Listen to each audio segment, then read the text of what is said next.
What's going on, everybody? Welcome back to another episode of the MCU Reviewed here on the Geekiverse YouTube channel and SoundCloud, Apple Podcasts, you name it, wherever you listen to podcasts. We are in for an interesting episode today. We'll see where it goes. We are talking Thor, The Dark World. That man right there, Mr. Loki. One of the best things about the early MCU. Anyway, we're going to talk, as we do week in, week out, our thoughts on the movie, some stats behind it, and later on in the episode, we are going to rank where Thor the Dark World is in the MCU to date, or to series to date, I should say.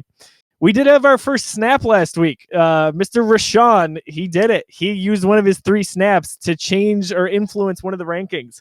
Iron Man 3 and Iron Man 2 are in that poll that we put up on Twitter. We'll address that, of course, later on in the episode. I'm Josiah Leroy. With me today, Mr. John Fick. John, did you actually watch the movie? I did watch the movie. Very last minute. I watched it on my lunch break and then after work today. Like, the only free time I had today was that I was movie. really banking on you not watching it and being like, yeah, of course I watched it. That would have been... I believe you. That would have been tough because, like, I'd only seen it once before, and especially just watching it today, I really didn't pay attention the first time I watched it, apparently, because I don't remember anything. I put up a tweet today. I was like, because I had to watch like a training video for work, like a harassment prevention training video. I was like, I have to watch Thor Dark World and a harassment prevention training video. It's a flip of a coin as to which I'm dreading more. Oh, gosh. Yeah. It's funny, the more I watch it, the more I'm like, I never noticed that, and then I forget about it, and then it just happens again next time I watch it for one of these rewatches. Also with us, of course, the Platinum King himself, Rashawn Anderson. Rashawn, how are you doing today? I'm great. Maybe I'd have a few more brain cells if I didn't watch this movie. But getting right into the opinions. It's exactly what I remember it being. It's just, it exists. But we'll talk more about it. But I'm doing good. That's good. Yeah, it's one of the most meh movies, easily most forgettable, I think, in the MCU. I do stand by that. There's no truly bad movie in the Marvel Cinematic Universe. This is maybe in that. It's definitely in that lower echelon, if you will. So our show, as always, is presented by Fantastic. Fantastic. You can check them out at 26shirts.com/Fantastic. They create geeky pop culture themed shirts. You can find them from time to time for sale on there. $8 of every shirt goes to a charity in need, a person in need, a family that needs it, whether it's physical health, mental health. There's no boundary to what 26 Shirts and Fantastic have done to help people over the years, especially in the Western New York community where the Geekiverse is located. So we are thankful to Del Reed and Fantastic for all they've done. They've raised over $750,000 to date for these communities, these families, these charities. We're thankful to know those guys. So again, check them out one more time. It's 26shirts.com/Fantastic. I did talk to Del today. Unfortunately, he couldn't join us for this, but I'll share where he's got this in his rankings later on. You may or may not be surprised. Let's talk about kind of initial feelings here. We've got a little bit of a theme going on with, I think, where the flavor of the episode's going to be going. But sum up your feelings towards the movie here in a little bit of a concise way. John, we'll start with you. Overall, Thor: The Dark World. I don't want to get wild, but I liked it a lot more this time than I did the first time I watched it. I'm not going to go out and try to fight for this movie and say it was a great movie, but I must have really not paid attention the first time I watched it, which was last year, because I did like the movie. I remember last year, like, whatever I was distracting myself with, and it must have just been on in the background, I'm just like, well, that was less than forgettable. That wasn't very fun at all. I liked it. I watched it today, and I actually liked the movie. It is not in the top tier of even the movies we've already watched so far, for sure. There's a lot, but I would say it's a pretty bland plot, but there's nothing bad or offensive about it. And I think in the past I would have said that it was a bad movie and that I was like just straight up bored with it. Better than I thought, for sure. Watching it, maybe truly watching it for the first time, because there was a lot that I didn't remember, for sure. What may have ups your opinion a little bit on it, if you can point to a few things? I think I thought maybe going into it, the story was more of a jumbled, like bland mess than I thought than it actually was. Like the story's pretty straightforward and it's actually kind of interesting. It's not as bad as I remember it being. For some reason, I was just like, oh my god, the Dark Elves. I couldn't care less about those. Like whatever's going on there. And then I watched it today and it was like, okay, I'm in. You gave me a little story. Nothing was offensive. There was nothing truly bad that I'm like, oh my god, eye roll. This is like, why am I watching this? I mean, honestly, pretty close to the way I felt about the first Thor movie. Like, it's okay. This is Thor before they reinvented Thor. That's kind of just more Thor. This is pre-Taika Waititi Thor, right? At its finest, if you will. For Sean, overall thoughts on the movie.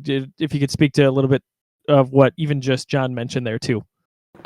Yeah, so even watching this again, this was still a part of that time in Marvel where I was, just watching these movies. I felt like multiple times a year. So my opinion hasn't changed on it necessarily, but I do agree with most of what John said there. It is, and even to dredge up stuff from last week, like even when I talk about Iron Man 3 and Thor Dark World, in my opinion, are they bad movies? Like, just if you look at cinema, can I look at those and be like, those are bad movies?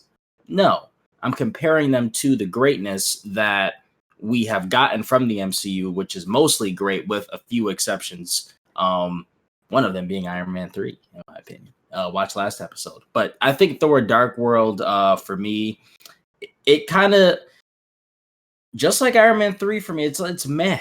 I think, like, I remember like 2013 from what I'm remembering, or from what I know and remembering feeling at that time, it was a meh year for Marvel. In my opinion, it's the only meh year we've gotten. But it exists. It introduces a key Infinity Stone, of course. Yes, it does, but Tom Hiddleston is great. His coming back as Loki, he was arguably the standout for me. I'm already kind of going on ahead on another topic, but that's really it. Like, the movie just kind of just it just goes on and it doesn't necessarily do anything impactful. The most impactful thing it does is that Thor's mother dies, and we see that get brought up in later films and later plotline for Thor. But besides that, I think if you look at like specific things like that might be the only lasting piece from this movie. But I think it does a lot for Thor's arc. I really think like there's a lot of character building for Thor in this movie, and that may have been what I missed when I watched it the first time around. That I got more so today. Like you really do get that path that Thor goes on, where like all he wanted to do in Thor 1 was be king, and you finally kind of get that full circle where it's just like that's clearly not what I'm here for. That's clearly not my purpose. Yeah, Endgame, I think specifically puts a bow on this and almost. It chooses to highlight this movie, right? On the retread, they're highlighting a few of those early MCU movies, whether it's Avengers or now, Thor: The Dark World. So that does speak to something of a little bit of a relevance there. And of course, the focus in all of that is right around the time when Thor's mom dies. So I think that's really important. I've got some notes to say on his arc later on in the episode here, but I think overall, Rashawn's mentioned in 2013 was a meh year. I think I can kind of get behind that as much as I love Iron Man 3. Like this was like the encore performance for Tom Hiddleston for me. And I think a lot of other people, it was like, oh my gosh, we got him in Avengers and fell in love and we couldn't wait to get more Loki. And we got it with, Thor: The Dark World. So anytime he was on screen, it was just, it was nice. It was fun. His character is nice throughout. And I see what you were doing, Rashawn. You're jumping ahead because you wanted to call his character as your guy. So neither John or I could get it. That was smart of you. I saw what you did there. Listen, ain't many side characters to like in this movie. Yeah, they're few and far between. Why don't we get into a little bit of the box office stuff here? So the movie, as we mentioned, 2013, release date in the US was November 8th. John, how did this do overall in its box office run? Pretty well. 644 million worldwide. Nothing to be ashamed of, for sure.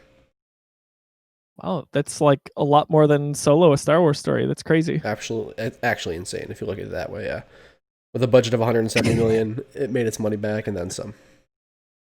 It's kind of crazy when you look at it. I I couldn't agree more. I'm Yeah, like, that what? was that Marvel was in was full on MCU at that point. We had our first Avengers movie. That was it. That was our team up movie. Iron Man 3, I think, delivered for a lot of people and was a blockbuster success. So anything less than 500 million, I think it would have been surprising, just off of hype for the MCU alone.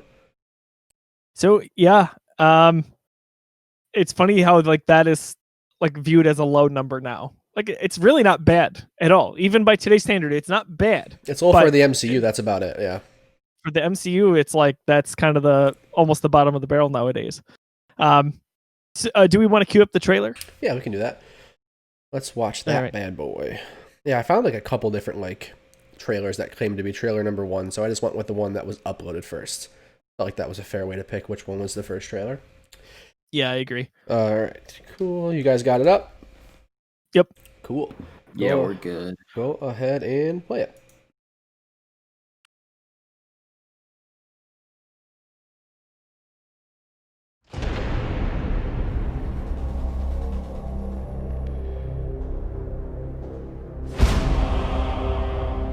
Some believe that before the universe, there was nothing. They're wrong. There was darkness. And it has survived.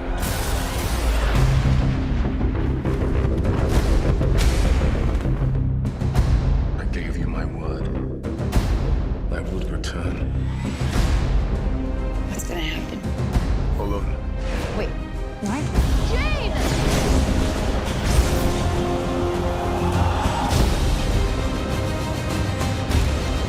We're from different worlds. Maybe they're separate for a reason. If we do nothing, they'll destroy us.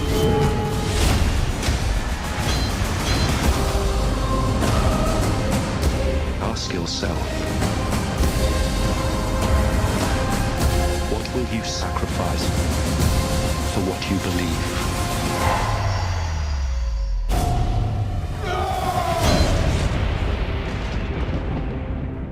You must be truly desperate to come to me for help.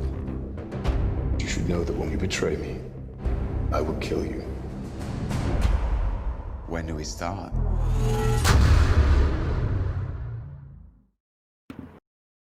All right, that was the trailer for the movie I just watched. Nice cue there at the end to tease Loki. Yeah. No better way to end that and get fans interested in that. No pun intended. Definitely darker tone. It matches the story probably best of any of the ones we've seen so far. But Maybe again, besides at Iron the end Man of the 3. day, I think Iron Man 3 maybe. was like overall the best trailer and like best in terms of representing what we got from the movie as well. But you're dead on though. This was very spot on too. And maybe it's because I like that movie better that I just have that in higher esteem. But this one, I don't know, kind of meh. Rashawn, what do you think of the trailer? Yeah, they clearly, and this was something that I was going to talk about at some point during these Phase 2 movies. Maybe I'll touch on it more in this episode, or maybe it'll be further down. But you can clearly see, and I feel like it was noticeable for me. I know a lot of people didn't notice this till years later, but they really, after the Avengers, tried going for a different tone of MCU movie. They tried going a little darker. You see that with Iron Man 3 in that trailer, and that movie. You see that with mainly, like you guys just mentioned, this Thor Dark World trailer. And even some of the other movies in Phase 2, maybe not counting Guardians, they all had this dark advertisement to it, this dark tone that they were going for. And I think for half of the phase it worked, for half of the phase it didn't, for me personally. But sticking to Thor, yeah, it didn't. It wasn't. It didn't end up being like that trailer. It was a little misleading. Not totally misleading, but you definitely know if you watch the movie, it's not as dark as that. As that trailer was making it seem. I think Iron Man 3 did a better job at hinting at that and advertising as that, and you still get a lot of those tones throughout that movie, more so than Thor: Dark World. I think too, Iron Man 3 and Dark World both had the kind of unenviable task of coming after the Avengers in terms of release order. Like Avengers was ultimate hype for the box office for pretty much all of 2012, and coming to home video, you name it. Like everybody was Marvel crazy after that point. So to have these movies after was kind of tough. And it was like, how do you differentiate? Because you're not going to have bigger events than what we just saw in Avengers. Maybe equally important events, but in different ways. So like that was tough to have to do before we circled back into Captain America and then Guardians and then into Avengers again. So that was definitely I think something that they had to try to figure out. And Rashawn, you always mention it. It's really nice, like the build up, right? Where it's saving the neighborhood, then the city, then and so on and so forth, with how they had to build up those Avengers movies. And they had to have a little bit of a lull with these, where it was more of a focused, contained story. So that, that's kind of tough. I don't envy those guys for being behind that. So John, you did not see this in theaters then? Correct. Just seeing it last. Rashawn, did you see this in theaters? Yes, I did. Same here. The little bit that I remember. That's an off-air story, isn't it? Yes, it is. My family went and saw it, or at least Lauren and I. I don't know if my whole family went together to see this one, which kind of became a Marvel tradition for us afterwards. But I remember still, it was just a year and a half after Avengers, being in that hype mode and being excited for it and picking it up right away when it came to Blu-ray, as you can see. And I want to get into just some of the notes I had. I don't have nearly as many as we would have had for past weeks, but I think this will get some of the dialogue going for us. It's the first MCU movie to have an opening montage with music. It's not the one that we got ever since Captain America Civil War, but it's all comic book images. Whereas later on, we get that Marvel that just basically the strings playing really fast. It's that iconic Marvel logo, and you see actual images from the MCU movies before that.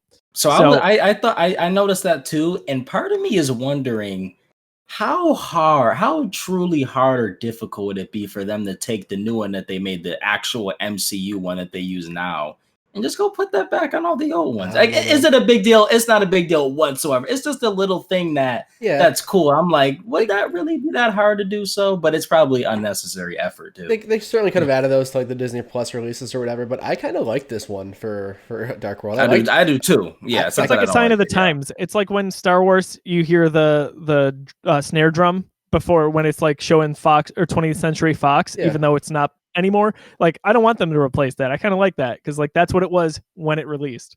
I see your point too, Rashawn, though. So you can't go wrong. Yeah, I get it. Again, I still like this, but that was just something that I thought that came up as I realized that same point that you made.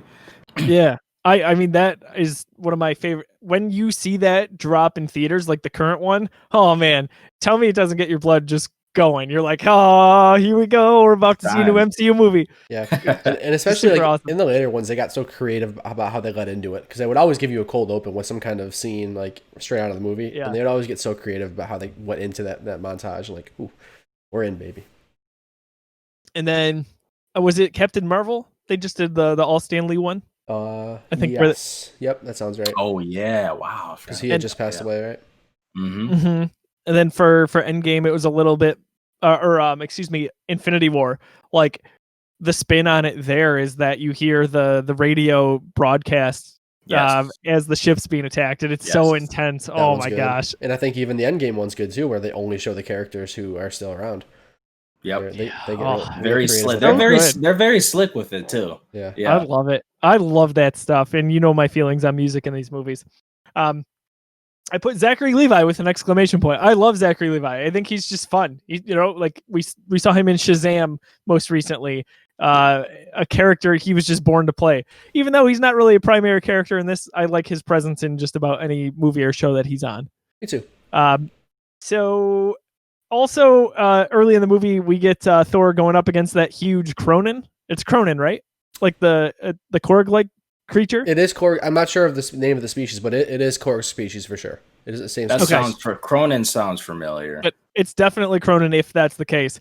And it's funny because I never ever in a million years like noticed or cared what that thing was until Korg in Ragnarok. And then having seen Ragnarok and then going back and watching these on the next rewatch, I was like, oh my gosh, there's one of those creatures. That's amazing. Sure. I do love the humor there with Thor. It's just kind of straightforward and to the point where he says, I accept your surrender, winds up and takes him out, and then everyone's just kneeling. I think that's a nice touch.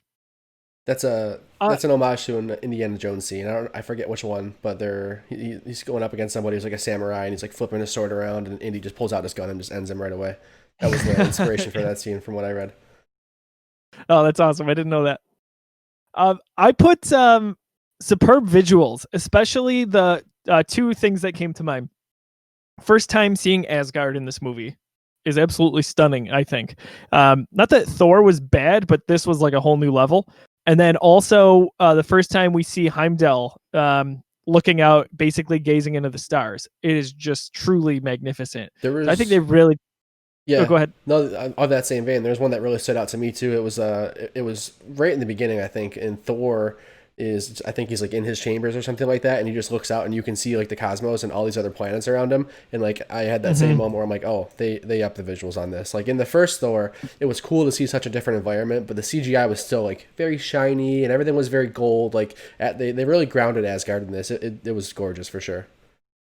Yeah, that was in my notes as well. This movie is one of the, even to this day, it's one of the most beautifully shot MCU movies. When you take a look at the scenery that they have, every shot is great in this movie. And in combination with that, the music choice in this is amazing as well. I love the score of this movie.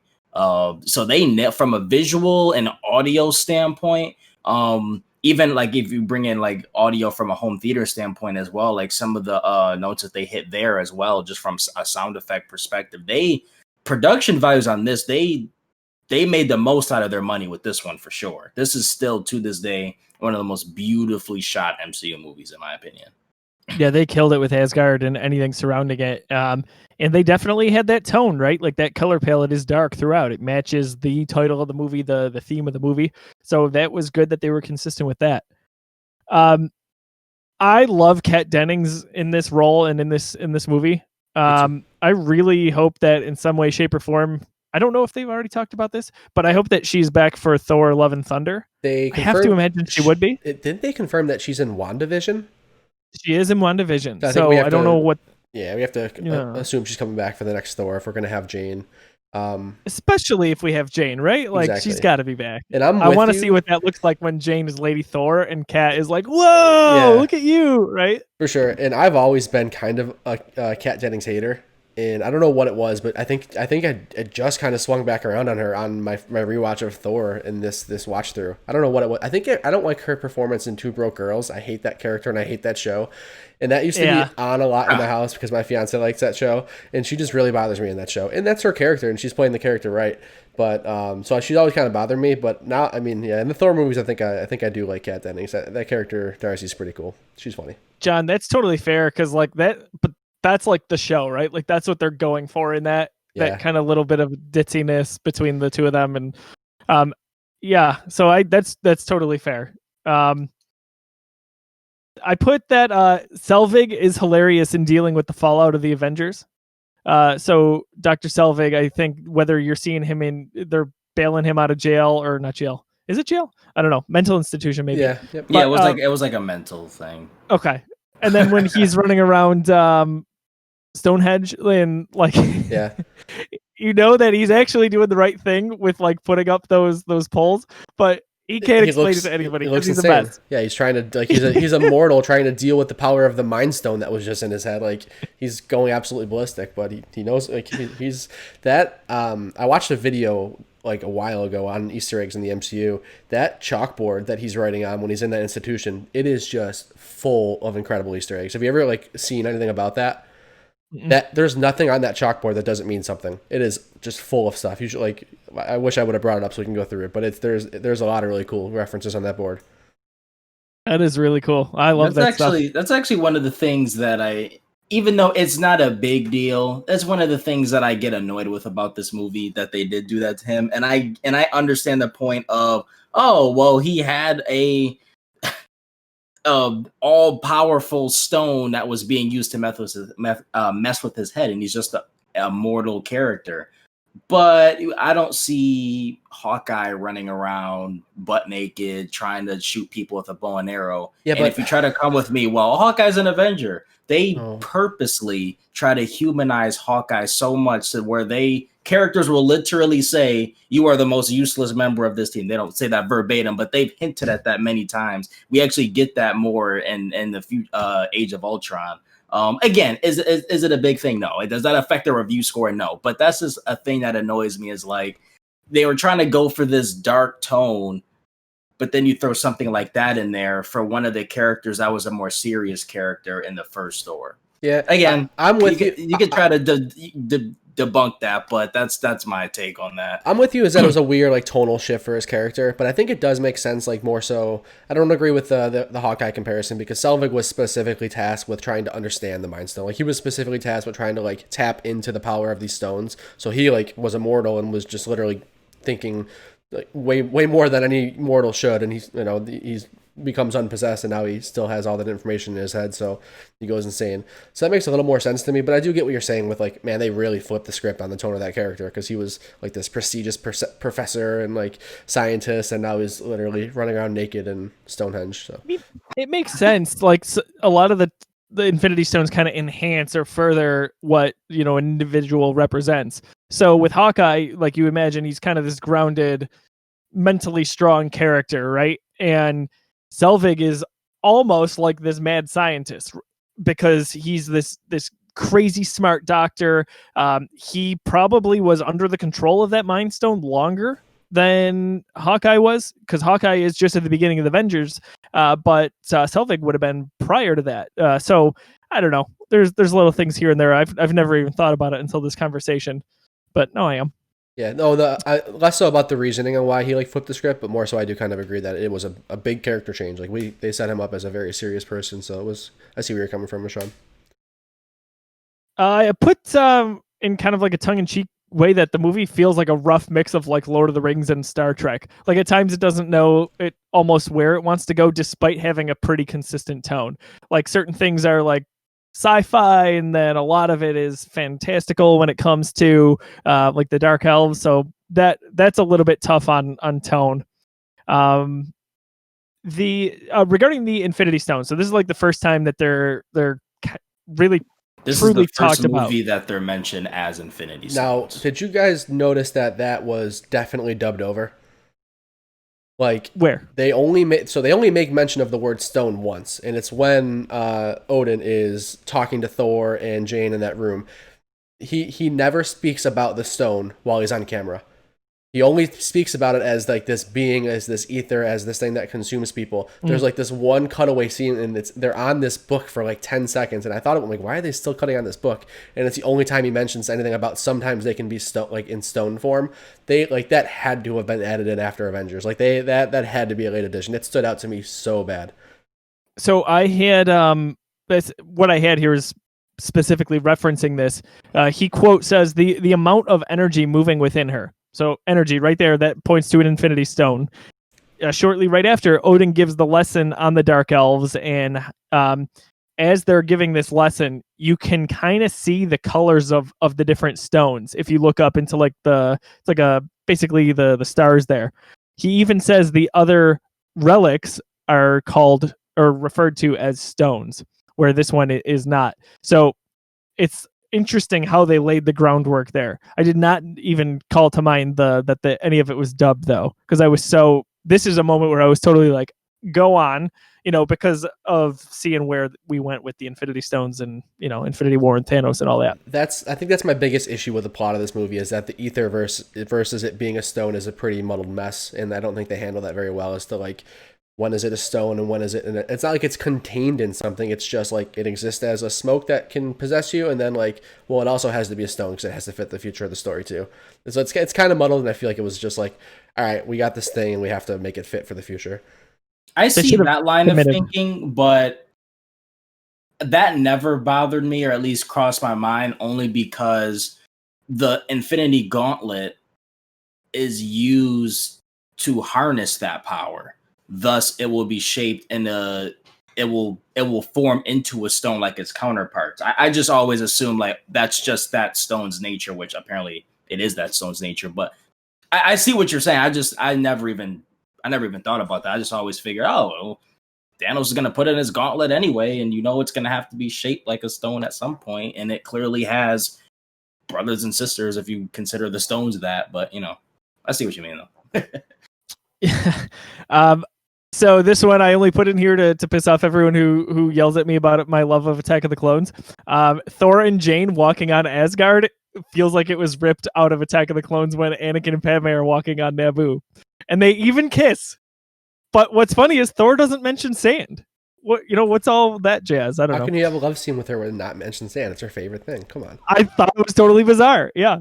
In a more serious bit, I put here that Frigga is my character. Like, so yes, she's my one for like this movie. If I'm not talking Tom Hiddleston, I love her interactions with everyone, whether it is her talking to Odin, as kind of like a worrisome queen, or like how she looks after Thor and Loki with this beautiful motherly love that is just. And then we get to see her in action, which is freaking awesome. She ended up being a really, really nice character. And every time I do watch Dark World, she's one that always stands out. And yeah, you almost kind of wanted more time with her. Now, it is nice that we got what we got with her in Endgame, but she is absolutely my character of this film. I think her death is so incredibly somber. And as we mentioned early on in the episode here, it is the beginning of a really serious arc for Thor in terms of his losses, right? Like she's the first one. And top of that, I think Loki's reaction to what happens there is absolutely impactful. It's deeply emotional, and it shows that even though, right, he's always chaotic. He's the god of mischief. Like deep down, there's someone that truly does care, despite him always kind of being this rebel. So I don't know if you guys want to. I think we should spend a little bit of time on this one here. Talk about Frigga. Talk about the death scene. Talk about her in action. Her relationships. What do you guys have? I think her funeral scene, the Viking funeral scene, was one. I think that may like stand out as one of the most gorgeous moments in the MCU yet. Like that we've seen so far, at least. Just like all of those little boats going out to sea. Obviously, hers first. Like it's just like pitch black, but you have like the backdrop of the universe over there. Then all of a sudden, the arrows come, and you have a little bit of light, and then you see that waterfall, that like eternal waterfall that just goes into space. Like such a cool moment. The music in that scene was incredible too. That's one of like the most like mood setting like moments in the MCU yet so far for me. Maybe they took their time with it too. It was well paced. It wasn't cut up. Took a few minutes. It felt like, and it truly was beautiful. I agree, John. Rashawn, what are your thoughts on all this? You guys pretty much nailed it. The only thing I would add is that she almost took down Malekith by herself. If it wasn't for that big dude, which kind of shows you what kind of villain Malekith is, but she can square up. I love that whole sequence there. How she basically cloaked Natalie Portman's character, and I don't know. I really, really came to love her character after this movie. I gotta say, clearly see the fighting styles of where Thor and Loki got from each parent. Even though Odin doesn't run around with a hammer, but he still channels electricity and whatnot, and is more brute strength, where Loki and Frigga are more finesse, more tricks, stuff like that. So you kind of see where they got those fighting styles from, which is kind of cool. Yeah, I couldn't agree more. Everybody threatening Loki about possibly betraying Thor is hilarious to me. I think that's all well done. Yeah, yeah, it's a great line. And it never gets old, just one after another.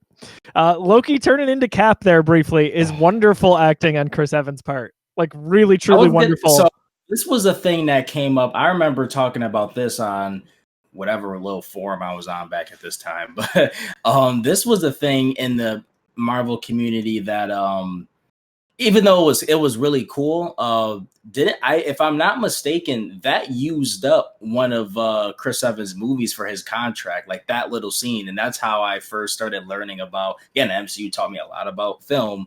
That was my introductory to that counts as an appearance, because I remember we were all analyzing up until Age of Ultron. Well, who's gonna be who? This person might not be in this role anymore. Yada yada yada. And that I remember just talking about that a lot, man. Like, man, they used up one of Chris Evans' movies, contractual obligations on that, but still a cool scene regardless. And obviously it worked out in the end. Yeah, I would almost assume that like they had everything mapped out so well, and they're like, well, crap, we have an extra Cap appearance, and it kind of was more so that way, That's my opinion too. I would hope so, at least. Yeah. I can't imagine that they were like, oh crap, we're gonna be one film short now. Right. Oh. Yeah, it's so nice when you get an actor like that who has to play a character who's playing another character. So good. And I think it's 4-5 seconds, but it's some of my favorite Chris Evans moments just wrapped up in the entire MCU for me. And it's almost weird hearing you say Chris Evans, because like to me that's Loki. Like that's a Loki scene, even though it is Chris Evans obviously playing the part, but like to me, it legit feels like Loki mimicking Cap. Super good. It sounds like him. Yeah. The dialect is incredible. So good. I love that that whole sequence too, where he keeps changing. He changes Thor at one point, then he says, "Maybe you'd prefer one of your new comrades," and then he switches, and then he makes fun of the fact of more of like what I talked about. I think in the Captain America episode, where comic book Cap is patriotism and honor and America, and he makes fun of that. I love that. They're very self-aware. What did he say? Let's talk about freedom or something like that. Yeah, freedom and patriotism or something like that. Said something about righteousness like running through his veins. I don't know. So good. It's awesome. I think the brotherly banter between Thor and Loki is pretty good, especially as the movie progresses, and it really gets good in this movie. Even better as we get to Ragnarok, of course, which we've all probably got a lot to say. A funny line is Thor asking Loki, "Are you mad?" And Loki says, "Possibly." Like, great acting by Tom Hiddleston on that part. So I put when Loki and Thor they come to Malekith towards maybe the beginning of the third act, and they perform that trick. I just wrote down that this was an advanced version of Get Help, right? So in Ragnarok they're like, we're gonna do Get Help. No, it's embarrassing. No. We're doing it.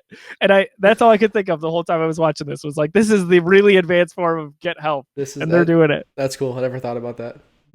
Yeah.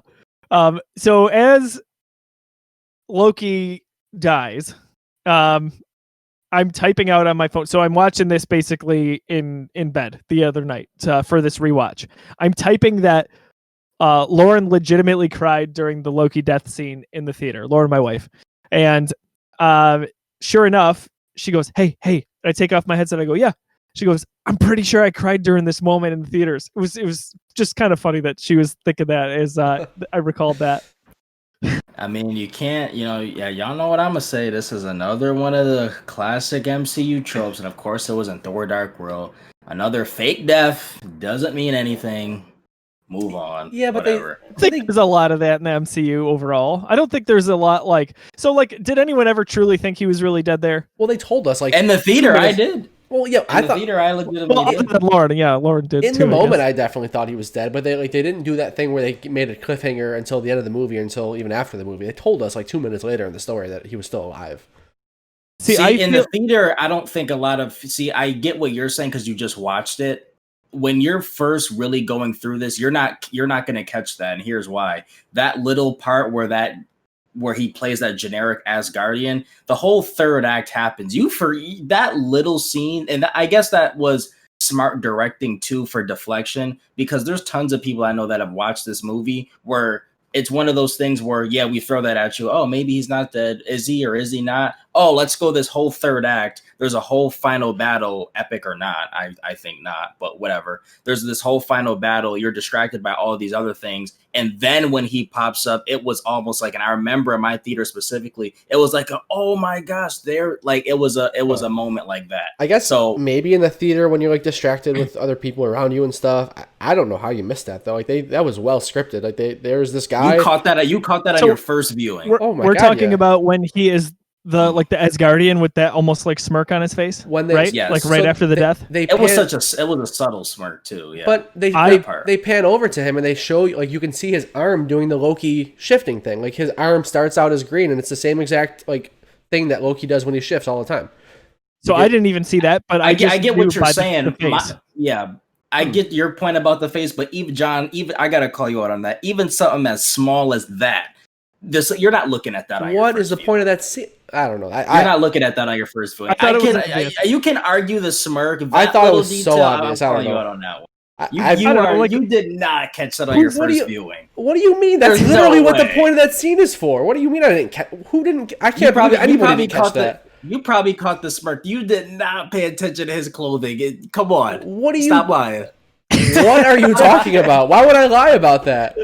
That's literally the only reason that's there. I'm not talking about when he was in the chamber room with Odin. Are you forgetting the scene where they literally pan to the guy still in the dark world? That's what I'm talking about. That's the scene I'm talking about.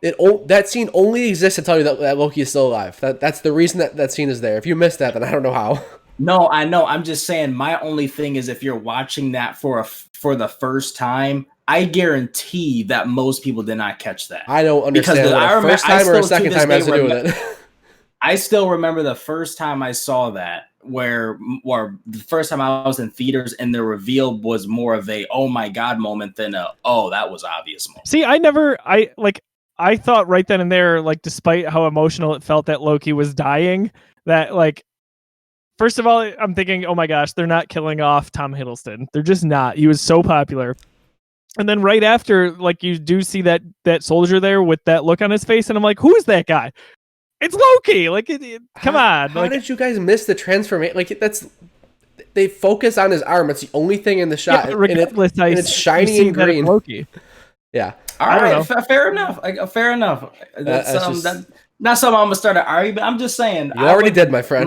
Most people wouldn't have saw that on the first viewing. It's easy to say that after 3, 4, 5 viewings. John, I know you only saw it 2 or 3 times, but that is not something after a first scene generally that you're looking at and it's like, oh my god, what the heck is that? And even if you did, by the time it came around in the third act, you had forgotten about that scene. There's no way you're thinking about what would you have to remember. You don't have to remember. It's not a callback. It is literally a fact telling you Loki is still alive. You don't have to piece anything together.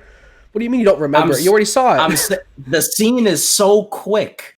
It is such a quick scene, and it is a clever scene. It's cleverly directed. I'm not saying it's not. I'm just saying that scene is so quick that they immediately flip to the third act. You go through all of that stuff. By the time that scene comes up at the end, you are definitely like, oh, that's what that was connected to. There's no way you're thinking about that scene throughout the third act. Like, oh man, when is Loki going to show back up?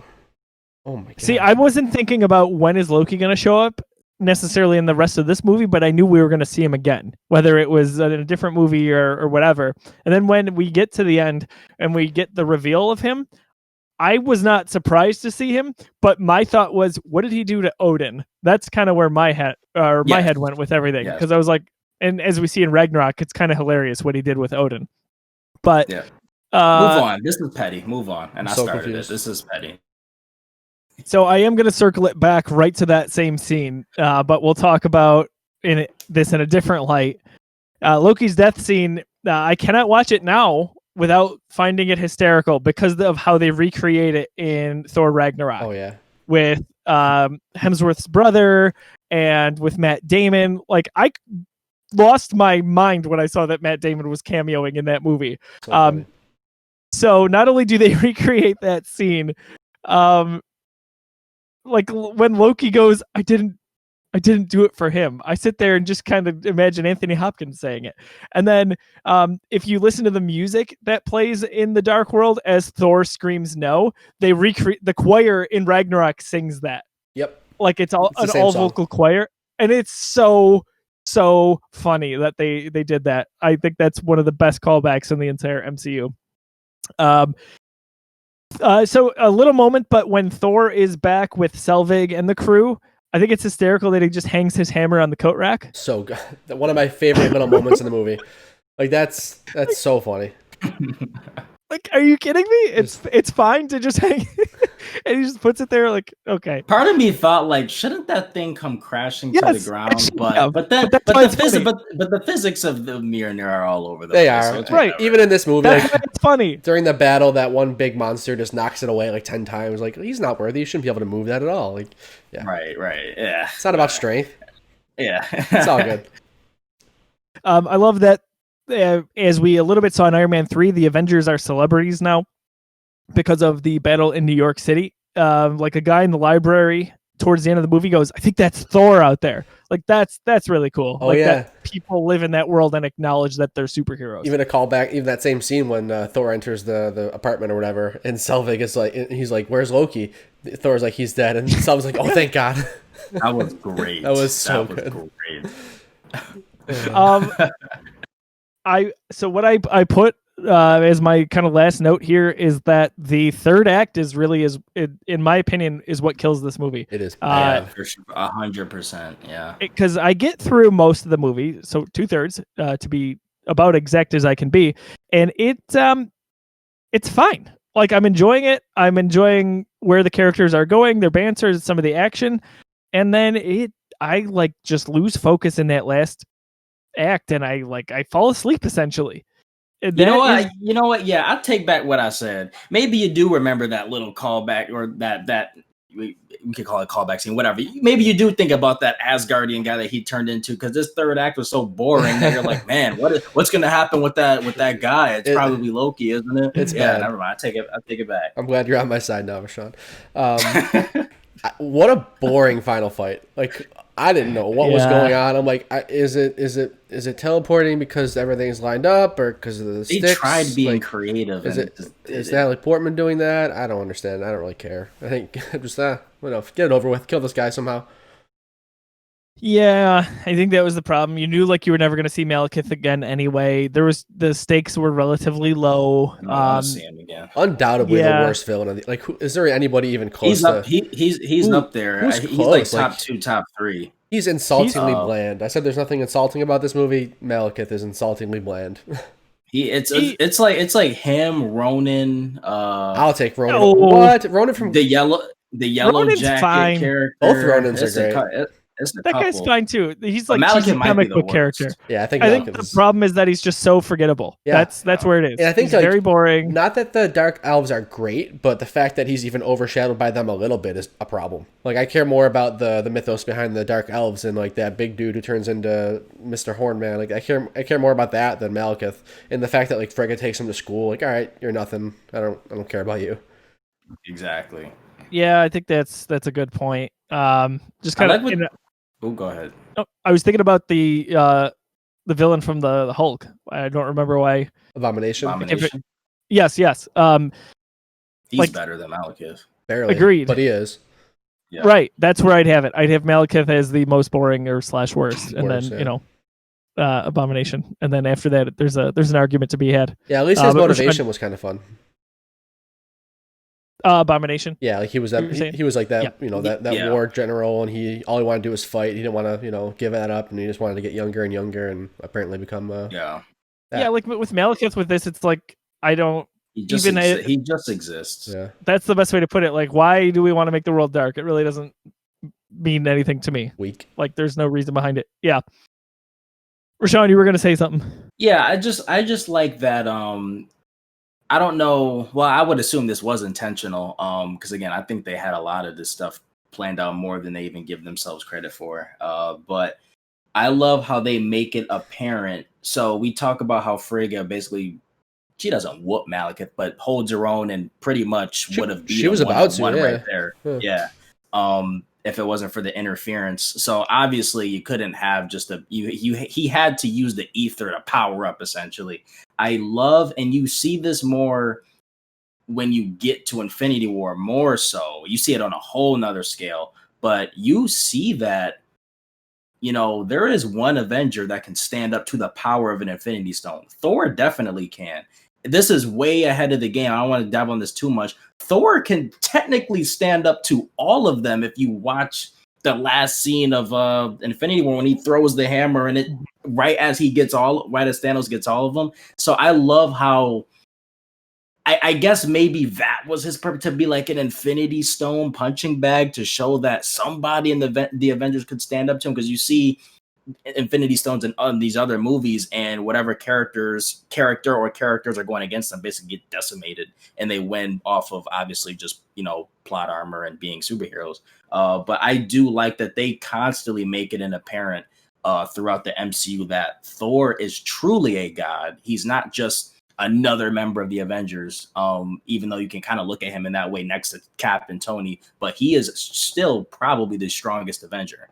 He is the only one that can go toe-to-toe with one or multiple Infinity Stones without any help. I like that. I can't believe how much my opinion of Thor improved, especially as we got to Ragnarok and right after it. Like, I almost look at Thor as like, if you could pick one central character, if you truly could, he is like the guy in Infinity War for me, where it's like it's him versus Thanos, because Thanos gets in his head so early on with all the chaos and tragedy he causes, specifically with Thor.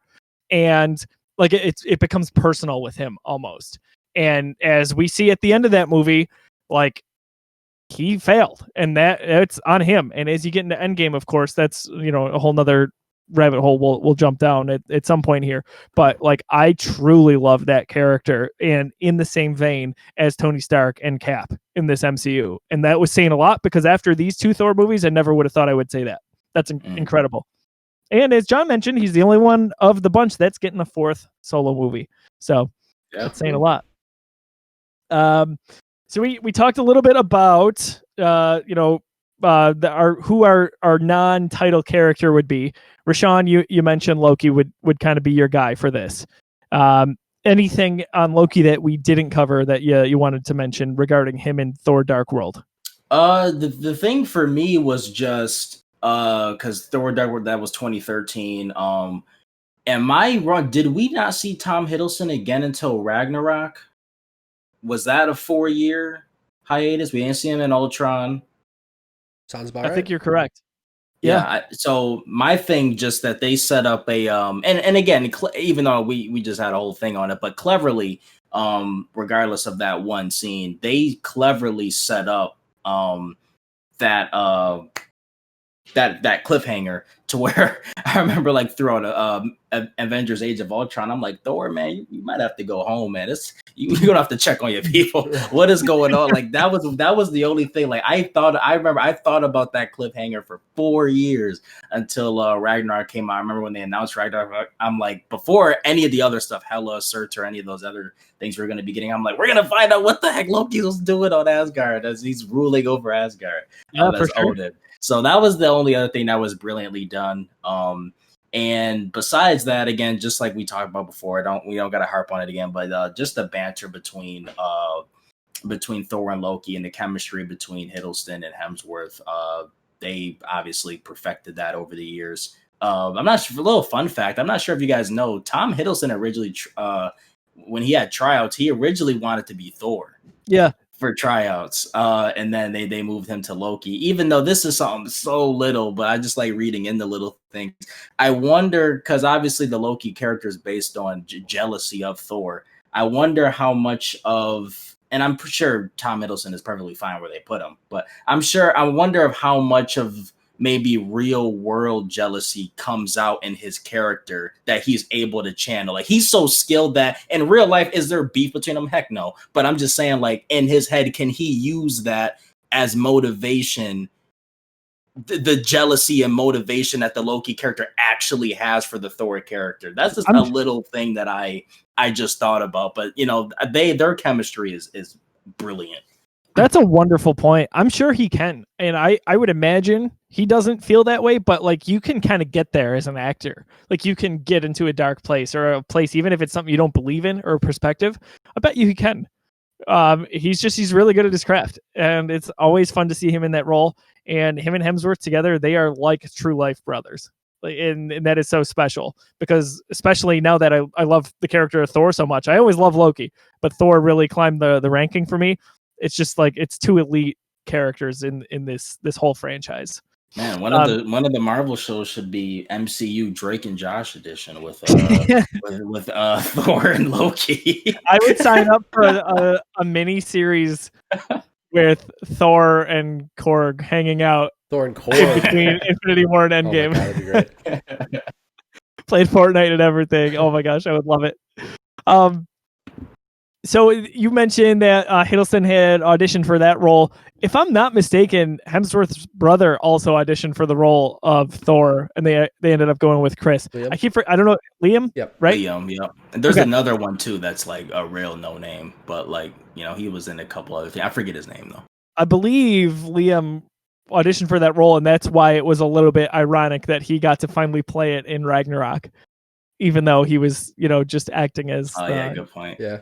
So kind of funny. I love those little tidbits. I mean, Marvel's at the point they could take John and be like, "Hey, play this guy," and they have a system where it'll work. They're the Patriots. Well, I was gonna say Patriots, but I mean, we'll see about that truly this year. Excited for but that. Yeah, up until 2020, yes, they're the Patriots of the movie world. They could plug and play anybody. The Spurs. There you go.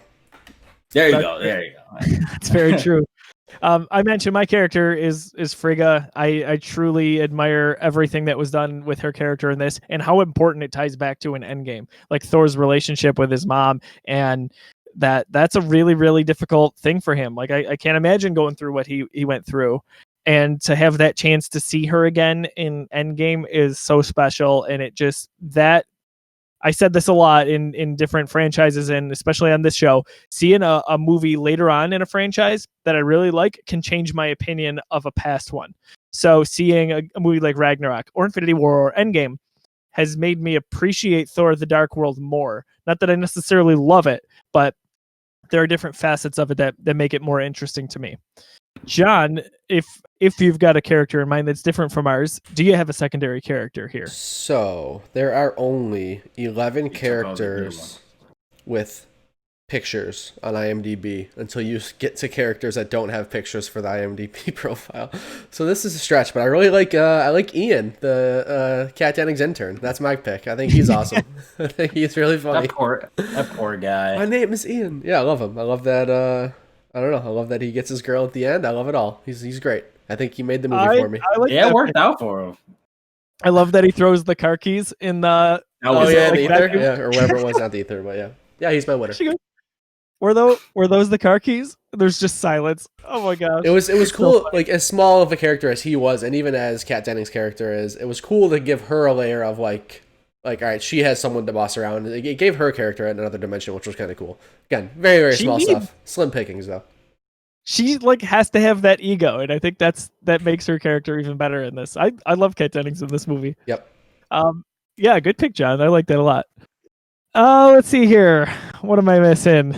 That moment of the movie. Oh, go ahead. Yeah, before we get to that moment, I still remember, and this is gonna come circle in 2 MCU movies from now with Guardians. We gotta talk about the post-credit scene, because I remember seeing this movie in that post-credit scene. I already was barely paying attention to the movie my first time around in the theater to begin with how boring it was, at least at the time. Again, I agree with you. It got better after like a second or third viewing, but only a little bit. But I just remember not knowing what the heck that was about. I had heard of the Collector, but nothing to like, oh, I knew what that was. Like, dude, I wonder how many people, I would guess 80 to 90% of people had no idea what that was, myself included. Yeah, I bet you as many people that did understand that Loki was still alive had no idea what was going on with that Collector scene. Just a straight up inverse.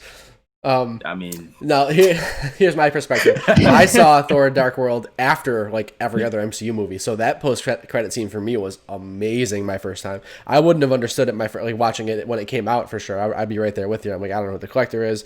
These Infinity Stones are barely defined yet. We don't know much about them. Like, okay, they gave it to a dude, awesome. But having watched that after watching the rest of the MCU movies, that was awesome. One of the like top tier post-credit scenes for me because of that perspective. It's very important because it's the first time they say the phrase Infinity Stone. the collector. So at that point, like, how many of us went to Google right after and we're like, who is that? Who's the collector? Benicio del Toro here. I was all about it in reading up on him and what that was like, and I was like, oh my gosh, is this kind of like the Puppet Master? Is he the villain? Like, what's going on here? Because I didn't know, and I ended up loving that character as we got him just a few movies later in Guardians. But man, that is such an impactful scene. That is so crazy. Like, especially as we get to the weight of Infinity War, like, oh my gosh, these wheels were turning, man. Stuff was happening. This is movie 8, right? And we get to the movie 19, which was Infinity War. And this early, that those seeds were more than being planted. They were now being like front and center. Like, this is what this is about. Yeah. You know, this is what you can kind of expect in the next some odd movies. And even that comment that like we already have the Tesseract on Asgard and we can't risk two being so close together, like that has such weight now that you think about why they thought that, you know, why they took those precautions. Brutal. Yeah, so intense. I remember because I forgot he said 1 down, 5 to go. I forgot he said that, and then part of me is now seeing how his character turned out. But even I could have thought this after seeing him in Guardians. Did that fool really think he was gonna get all 6? And if he got all 6, what was he gonna do with him? Obviously he was gonna sell them or something, but get out of here. At least he was trying. I don't know. I respect the hustle. Character. Yeah, there's a number of ways that it could have gone there. Is that the last time, by the way, we see Sif? Is she not in Ragnarok? Is she? I don't remember if she's in Ragnarok or not. I only saw Ragnarok once. Don't shoot me. Oh my god, I can't wait for that episode. I think I did remember you mentioning that. Yeah. Cool. Oh my gosh. Borderline offended right now. That's crazy, Rashawn. I'm excited. Sif, I don't think we see her in Ragnarok. I don't think we see her, any of them, the Sif or any of the other warriors again. The Brothers 3 or Warriors 3, excuse me. They are killed off very early in the movie, and that's like a controversial thing with people who did not like Thor Ragnarok. She is not in Ragnarok. Wow, yeah. Interesting. So she could still be around, potentially? Yeah. Interesting. I don't know. I've got a lot to say about how much I love Ragnarok and how much people who don't like Ragnarok, I think they're wrong. Favorite, or we mentioned that moment of the movie. So if there's one moment that kind of stuck out to you, I know it was kind of bland in terms of action here, but for me, it's actually when Heimdall jumps on that cloaked ship.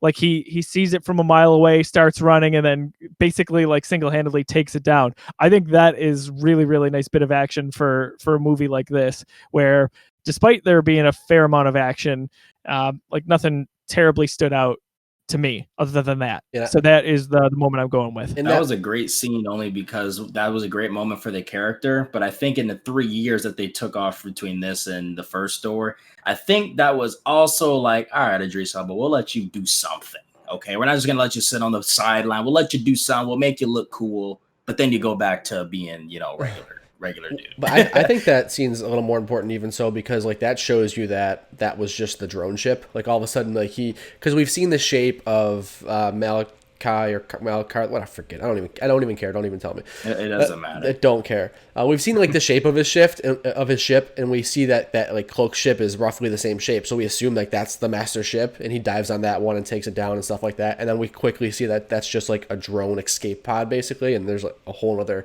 big old boy behind him. So I thought that was like it served a little bit of a point to set up like how much business that these dark elves meant. But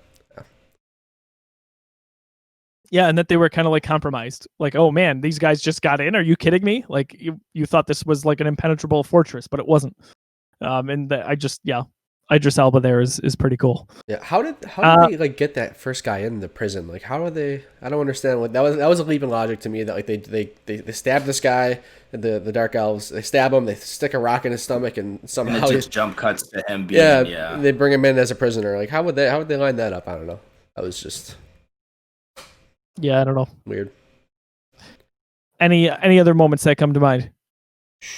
Really like the Ian mine and was Kat just Dennings kiss. The Loki. Wait, what was yours, John? The Ian and Kat Dennings kiss. That's all I got. Your boy got his moment. Yeah, she does say meow meow once. That's pretty good. Yeah, because she's like, oh, Thor, whatever, and then meow meow. Yeah, that was kind of Never gets old. Rashawn, did you have a moment or no? I kind of already talked about it. It was definitely the cliffhanger. Gotcha. So we mentioned the one post-credit scene. There is...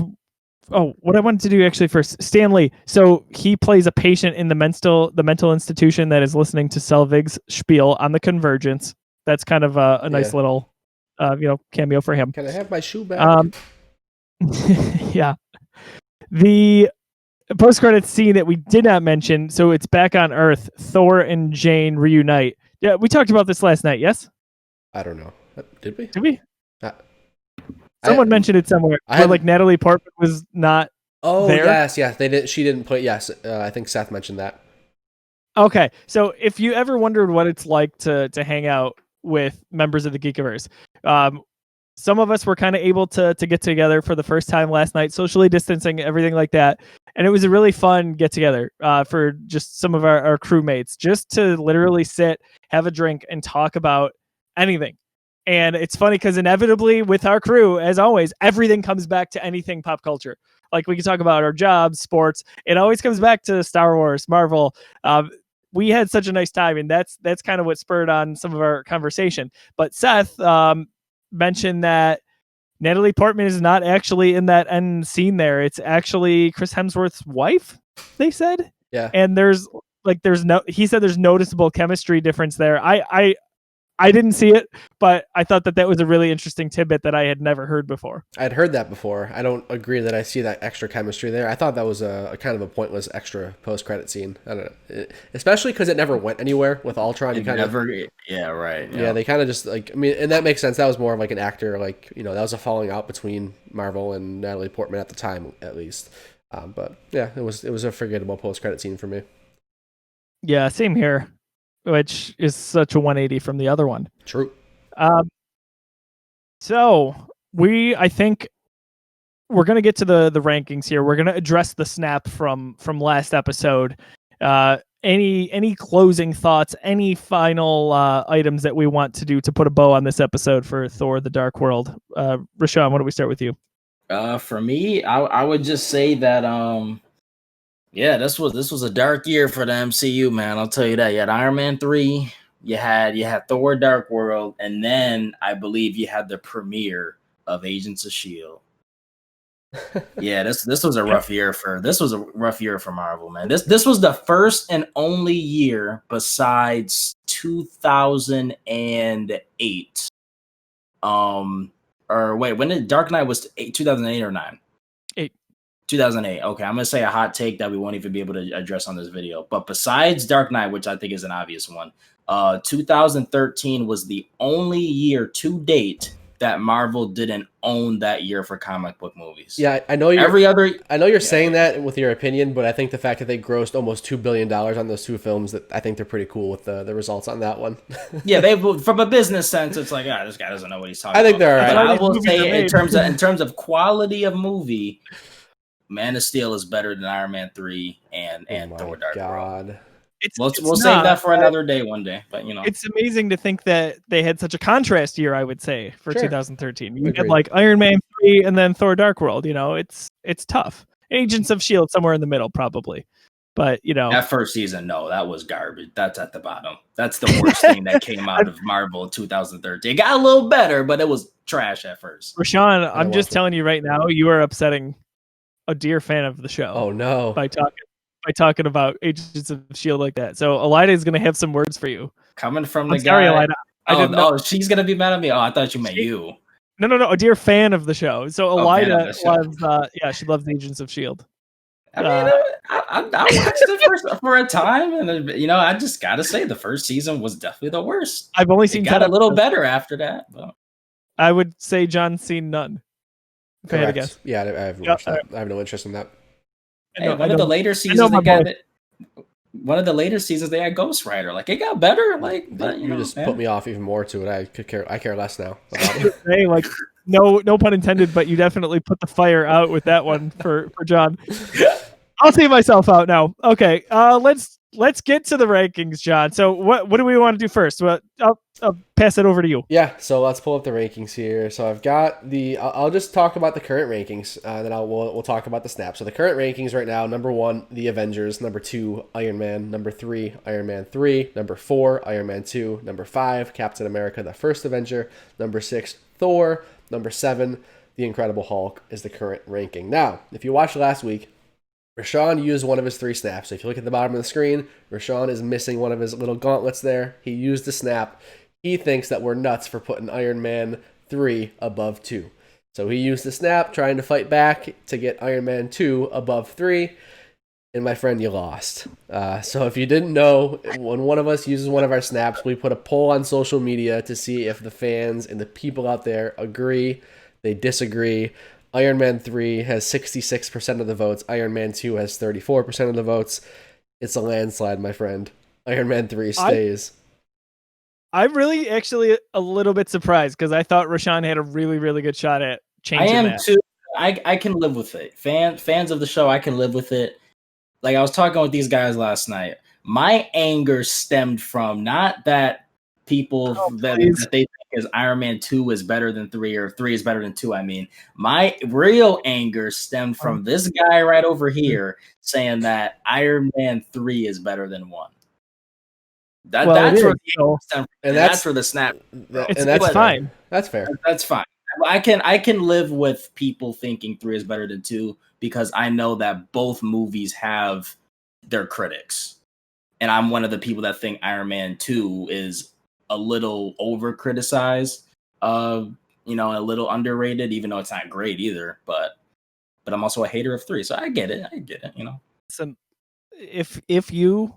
Just this is what I've heard. If you tell Rashawn that you like Iron Man 3 better than Iron Man 1, he may call you a buffoon. Now, luckily, if that were to happen to me, my feelings regenerate at twice the speed of a normal man. Hey, Dwight Schrute. So yeah, that it is what it is. I feel like crying, but I'm not going to. So the rankings are untouched. Yeah. A wasted snap. It's Endgame. I'm a little bit happy about it. It's Endgame when Thanos snaps and there's no stones in it. John, I didn't mention this to you. Basically, what I'm going to call this, you got blipped. Yeah, you basically. got blipped. Your snap was reversed. So we've had no snaps yet. We've had one blip. We've had one blip, yes. Oh, I'm so happy. So good. Cool. On to this week. I went through the rankings. They're on the screen for the people at home right now. I'm going to start it off. I do think this is a better movie than The Incredible Hulk. Am I alone? Same. You do too? You really hate that Hulk movie. Yeah, I think it's better than Hulk. I think it's better than Hulk. Rashawn, do you think so? It's close. Close? Well, what's after Hulk? After Hulk is Thor. So what do you think? And it's not better than the original Thor, so it's really, for me, is it better than Hulk? Mm-hmm. I mean, it truly doesn't matter. I would honestly say no. Okay. I would say it's not. All right. On the record. You guys win. Yeah. So on the record, Rashawn thinks that it's in last place right now, but it doesn't matter. Yeah. This is a democracy. Thor: The Dark World ahead of Hulk. Josiah, do you think it's better than Thor? No. Okay. No. So I would have this exactly where it landed. Okay. So it stops there. So right now it sits at 7 ahead I can live with that. Ahead of only The Incredible Hulk. So once again, the current rankings: number 1, The Avengers; number 2, Iron Man; number 3, Iron Man 3; number 4, Iron Man 2; number 5, Captain America: The First Avenger; number 6, Thor; number 7, Thor: The Dark World; number 8, The Incredible Hulk. Locked in. No snaps. Nobody's getting feisty.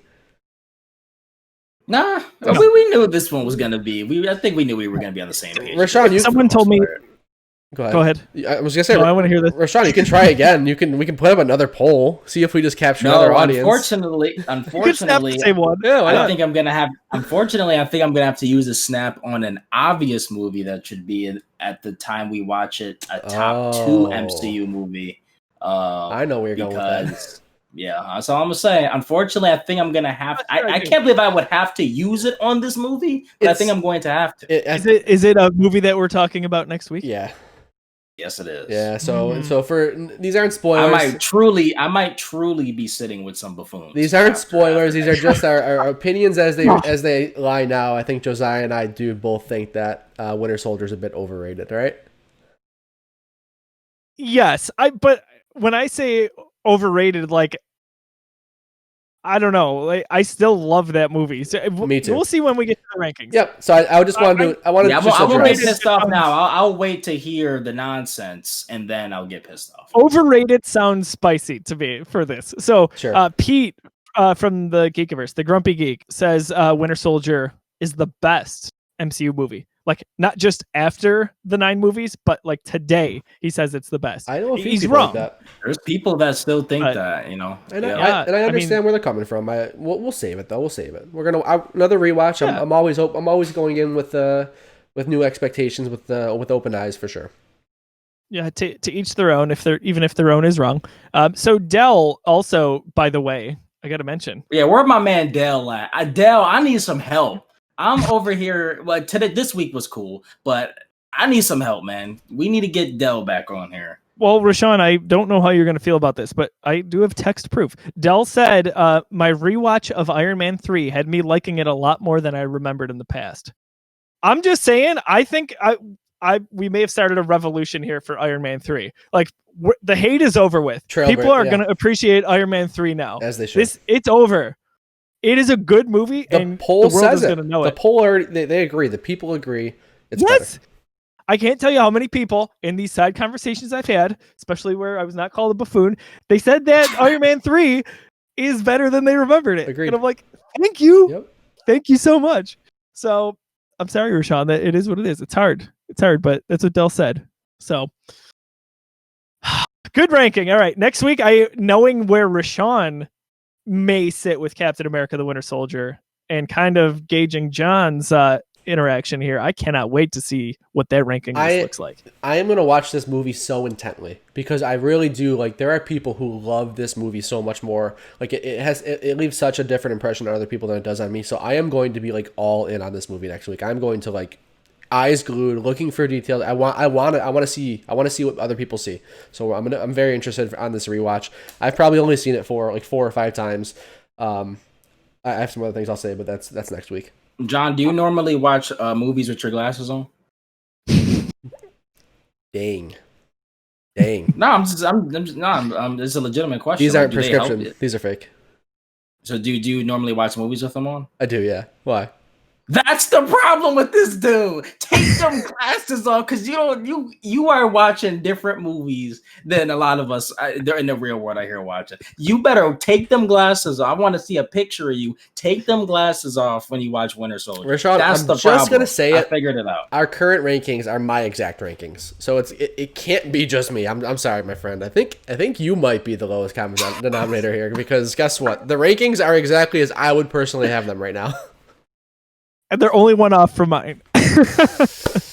Oh, I'm just saying. I think you'll like the movie more if you take the glasses off. So I can't actually see it. Back and relax. Perfect. Yeah, I don't understand that logic. Like, so we're not watching a movie, so I can see it less. Like, we get to the episode. John's like, "Yeah, it was really out of focus. I don't know what they were thinking when they sounded shot it." good. You might want to take you might want to take that OLED to Geek Squad and get it checked out because I might have some weird stuff going on with some of the movies you watch. I'm not sure. Well, ladies and gentlemen, we want to hear your rankings. Get in the conversation with us on Facebook and Twitter. We want to banter with you a little bit. We want to hear about how you feel about Iron Man 3. We probably know what you feel about Thor Dark World, but if it is one of your favorite movies, perchance, tell us why. We definitely love to hear that in the comment section on Facebook.com/thegeekiverse and on Twitter @_Geekiverse. It's our last underscore. We talked about it last night. We're going to get rid of it at some point. If you know the owner somehow of the Geekiverse on Twitter, tweet at him. It's an inactive account. Come on. No, don't give do it to that. us. Don't do that because if you tweet at him and he somehow looks at it, he's no longer inactive. That's a tip I've heard from other people who actually have like real clout in the industry. That's shiesty. Yeah. So we have to figure out we have to find a friend at Twitter. We have to befriend Mr. Twitter and figure this out. But we will. Don't tweet at the Geekiverse. We're gonna get there. Okay. We're We're going to lose that underscore at some point, folks. Yep. So, as always, the show is presented by Fantastic. We'll regroup here. Del Reed. So you've seen him on the show in past episodes of the MCU Reviewed. He is the co-founder of 26 Shirts. Fantastic is a division of 26 Shirts. You can find them and their merchandise at 26shirts.com/Fantastic. They sell t-shirts based around pop culture, Marvel, Star Wars, you name it. Kind of funny, punny t-shirts and other apparel. $8 of every sale goes to a family in need, a charity in need, a person in need. The exact need for where those proceeds are going for that shirt are outlined when you buy it, so you know where those dollars are going. To date, they've raised over $750,000 to those families, those charities, those individuals. They're doing a lot of good in the world, and they're setting a nice example for what is really a dark time in the world. They've always been a bright light in it, and we are happy to be friends with them, and we are thankful that they are sponsoring our show. John, we're doing some giveaways with Fantastic, one per episode. Do you want to just touch on that for what that looks like for the coming week? Yeah, absolutely. So yeah, big shout out to them for sponsoring us, but also partnering us to give away one shirt per episode. That's been awesome, and the engagement on those posts has been really cool. So thanks again for that. This week we will be back on Facebook. We've been alternating between Twitter, Facebook, Instagram. So Iron Man 3's episode we did, it's still technically live right now, but Twitter giveaway. So we're going back to facebook.com/thegeekiverse. We will be putting up a post there where it will be very clear that it's the giveaway post. It'll be something quick, like leave a comment of your favorite MCU character or something like that. Something fun where we can actually get some discussion going. But once you're in the comments, you're entered to win. So thanks again to 26 Shirts, Fantastic, Dell. They've been awesome. Yeah, absolutely. I couldn't speak enough to it. We'll wrap up and put a bow on this episode of the MCU Reviewed. Where can we find you fellas on Twitter so we can talk about these rankings and these feelings towards the MCU? And what can you plug for the Geekiverse that you want people to know about? Rashawn, I'm going to go to you first. Yeah, you can find me on the Geekiverse weekly here, MCU Reviewed, talking to these two lovely gentlemen here. Despite some of our opposite opinions, still good guys. I'm also with these two guys on our monthly Disney Plus podcast, the Plus Cast, and bi-weekly adding my boy Jeff Pavlak on there as well on our Geeks Got Game podcast for video games. Outside of here, find me on Twitter, True King Zero, where I talk a lot of the stuff I do at the Geekiverse just on Twitter. And then if you're into Twitch streaming and whatnot, or watching Twitch streams, catch me, True King Zero. Yesterday, I started Fire Emblem Three Houses in my second run on that. I'll be starting. There's a few other games I may be starting as well. Most notably, SpongeBob Battle for Bikini Bottom. I might stream that as well. So a couple. If you're into all kinds of different games, variety streams, whatnot, check me out on there as well. Can't get enough of it, John. Where are you on social media? Do not follow me. Follow True King Zero on Twitter and send him pictures of an Infinity Gauntlet for me, please. That's it. Cool. I like it. So at this time, by the time you're watching or listening to this episode, guys, we will have played The Last of Us Part 2. I don't even want to I'm just talk saying, about it. I can't breathe. If you are into video games at all, as Rashawn mentioned, Geeks Got Game, we talk everything PlayStation, Xbox, Nintendo, you name it, it's on there. We've been talking about it for a long time. We are finally going to play The Last of Us Part 2, and we'd love to talk about it more with you.